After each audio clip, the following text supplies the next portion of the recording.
Donc voilà, David Hofstein. David Hofstein, alors. On va commencer par quelques poèmes des années 12 à 18. Il a commencé par écrire en hébreu, puis en ukrainien, puis en russe, et puis il s'est mis à écrire en yiddish. Il est passé au yiddish, et après il est passé, je ne sais pas si on pourra le raconter, mais peut-être un peu plus tard. Et à partir de 24, il abandonne, c'est une étape tout à fait tragique de sa vie. En fait, il abandonne le yiddish et il passe à l'hébreu.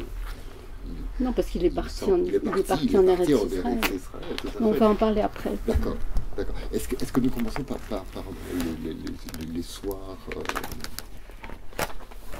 Alors, des poèmes de 1912 à 1917. Inwald le soir d'hiver, non? Le soir d'hiver? Oui, non. On avait dit autre chose. Inwald. Oui, Inwald dans les forêts, tout à fait. Dans la forêt. 1912. Il est midi, l'œil est là de lumière, l'esprit rassasié de brillance. Entre de hautes colonnes, je pénètre en ces lieux de silence, mettant sur un lit d'ombre, me couvre d'ombre, et me réduit, m'amenuise. Dans les palais de fourmis, c'est l'alarme, sur la plus haute tour sonne la cloche. Des millions de pattes là-bas courent sans répit, de porte en porte, d'étage en étage, de proche en proche. L'une ici se hâte près de moi. De ma main géante, je lui barre le chemin et la regarde sans rire, si prompte à se battre, comme d'égal à égal. Et dans son cœur s'embrase une flamme ardente. Me voici grandi. Je me lève de toute ma hauteur. Si haut est le soleil. Je regarde par les hautes fenêtres. Parmi mes frères arbres, je suis le plus petit être. Et j'emporte ma jeune joie hors de leur demeure.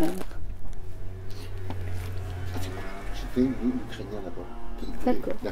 Alors, alors ça c'est précisément intéressant, ce que Hofstein faisait avec Shevchenko, c'est-à-dire il l'a pris, il l'a incorporé, il l'a fait sien, et ça, ce poème, dans la traduction de Batia, que nous venons d'entendre... Oui, les traductions que je vais donner maintenant sont les miennes. Sont de Batia, absolument. Et celle que nous allons entendre a été faite par Lina Kostenko, et alors c'est très intéressant parce qu'elle rajoute des éléments à elle. Elle s'est approprié ce texte, qui va comme suit. Vlissi. Полудень. Сосни стоять на осонні. Очі стомилися від проміння. Сонячним сайвом пульсують скроні. Іде під зелені соснові склепіння, на галяві тихі у закутки сонні. Лягаю на тіні, вкриваюся тінню. І меншою, тоншою. У мурашок на башті дзвони гудуть на сполох. Мільйони ніг сновигають безстрашно з дверей у двері, з поверху на поверх. Ось вибіг один з мурашиної вежі, рукою шлях перекрив я створінню. Він кинувся на мене, як рівний на рівню, і в грудях у нього палає пожежа. Я знову стаю великим, випросуюсь, виблискує сонцю, в тінях померкши. Брати мої і сестри, дуби і сосни, тепер уже я серед них найменший, гіллям заколісують спеку і втому. Я радість виношу з їхнього дому. І l'original. Sis Inwald, sis halber Tag, sis Mied dus Oig von Schein. Der Mäuer, ungesetzt mit Finkeln, Durch heuche Häufen, durch heuche Seilen gehe rein in stille Winkeln. Auf Schotten legt sich zu, mit Schotten deckt sich ein. Und wer verkleint, verdient, beim Murschkes in Häufen, von heuchen Turm klingt der Glock. Millionen Fies dort halten hineinläufen, von Tier zu Tier, von Stock zu Stock. Und eilt do eine neben mir, mit größer Hand, hat Kieber den Weg und guckt und lachen, wie Berge schwarz sie sich, wie euch vergleichen, und es brennt in Herz bei mir a Feuerbrand. Und bin ich wieder groß, steh auf und gleich sich aus, Wie hoch die Sonne ist, ich guck durch hohe Fenster und trug heraus mein Junge Freit von sehr Haus.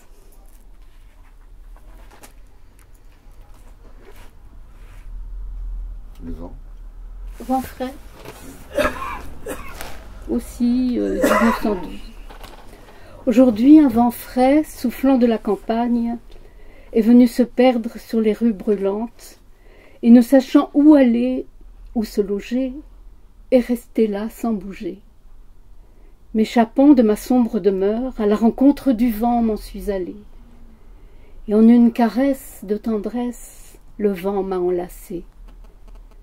Avec le vent j'ai échangé souffle et baiser, et sans parole j'ai appris ce qui se fait dans les champs à cette heure. Là-bas, le seigle fleurit. Aujourd'hui sonnera pour moi, jusqu'à la nuit, le son assourdi d'une lointaine corne de bélier. Déjà le seigle fleurit. Oui. Et alors, c'est des vers qui ont été traduits en ukrainien par Pavlo Tetchina.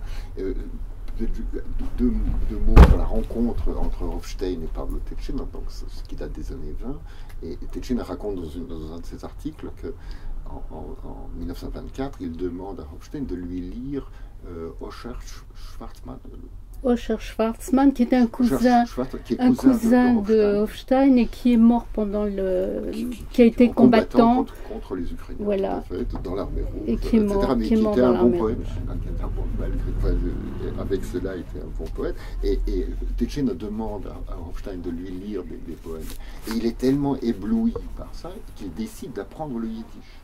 Et donc Tetchina, à partir de 24, prend des cours de yiddish pour pouvoir traduire. Et donc, il traduira Schwarzman, il traduira Hofstein, il traduira d'autres, en ayant appelé Pavlo Tetchina à étudier le yiddish et le vent frais de ce grand poète ukrainien. Свіжий вітер. Сьогодні з поля свіжий вітер в задушні вулиці пробрався. Не знав він, як назад чи в гості, і тихим став.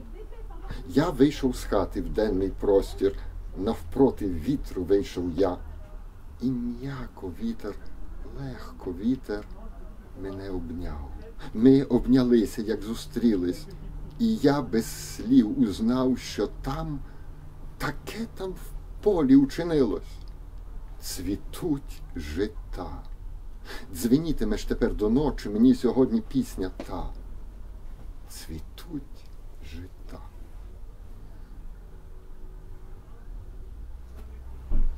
Frischer Wind. So träumt von Feld ein frischer Wind, auf heiße Gassen sich verkleiden, und nicht gewusst, wo ist und still geblieben. Von dunklen Haus bin ich heraus, dem Wind entgegen ungekommen, und so der Wind mich still und lind herumgenommen.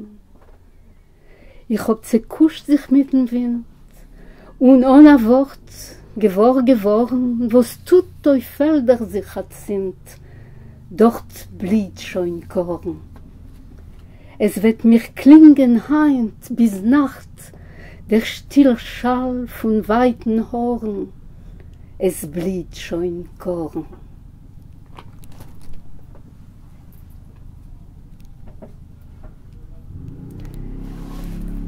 Par les soirs d'hiver, c'est le poème le plus connu de David Hofstein. Toute la jeunesse juive le récitait de tout temps, et bon, pas jusqu'à maintenant, mais bon. Je vais lire juste le 2. Pas jusqu'à maintenant, mais désormais de nouveau, grâce à la traduction que vous nous donnez.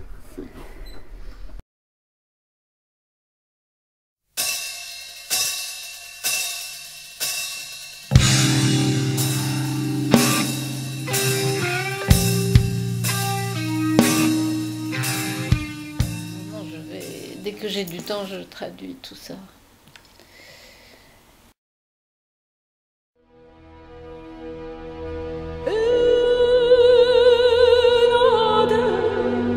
La poésie est un crime.